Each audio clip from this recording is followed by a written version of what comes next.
Welcome to Gopal Sir Classes. Please subscribe and like for more updates. Algebraic expression में हम लोग इससे पहले एडिशन और सब्ट्रैक्शन को समझे, आज समझेंगे मल्टीप्लिकेशन। तो मल्टीप्लिकेशन में फर्स्ट है मोनोमियल को अगर मोनोमियल से मल्टीप्लाई करेंगे तो जैसे 6a² b³, ये एक मोनोमियल है, इसको मल्टीप्लाई करना है सेकेंड मोनोमियल -4a³ b5 से। तो दोनों को पहले मल्टीप्लाई करके लिख लेते हैं।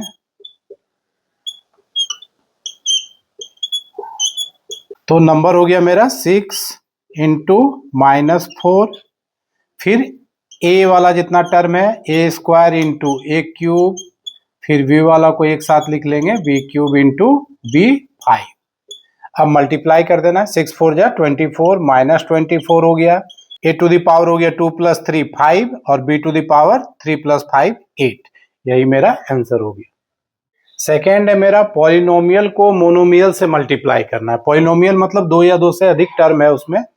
तो 8a² b - 3ab + 5b², ये ट्राइनोमियल है। यहाँ पर 1 2 3 टर्म है, ट्राइनोमियल है। तो 2 टर्म रहे, 3 टर्म रहे या पॉलिनोमियल मेनी टर्म्स रहे, उसको हम लोग को मोनोमियल से मल्टीप्लाई करना है। तो मोनोमियल को लिखेंगे 6ab, मल्टीप्लाई करना है जो भी पॉलिनोमियल गिवन है इसको विद इन ब्रैकेट रखना है।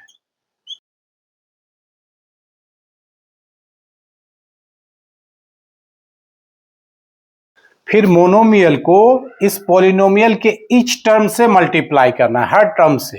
तो 6ab multiply 8a² b plus minus 6ab into 3ab plus 6ab into 5b²। 6ab into 8a² b, तो 6 8 जा 48 a³ b² माइनस 6 3 जा 18 a into a² b into b² plus 6 5 जा 30 a और b का power हो गया 2 + 1 3 यानी कि b³। अब ये सारा अनलाइक टर्म्स है, यही मेरा आंसर हो। थर्ड है हम लोग का कि कोई पॉलिनोमियल को पॉलिनोमियल से मल्टीप्लाई करना है। ट्राइनोमियल हो, बाइनोमियल हो, जैसे यहाँ पर ये ट्राइनोमियल है और ये बाइनोमियल है, दोनों को मल्टीप्लाई करना है। तो विद इन ब्रैकेट पहले दोनों को लिख लेते हैं, x - 2 इंटू x² - 4x + 7।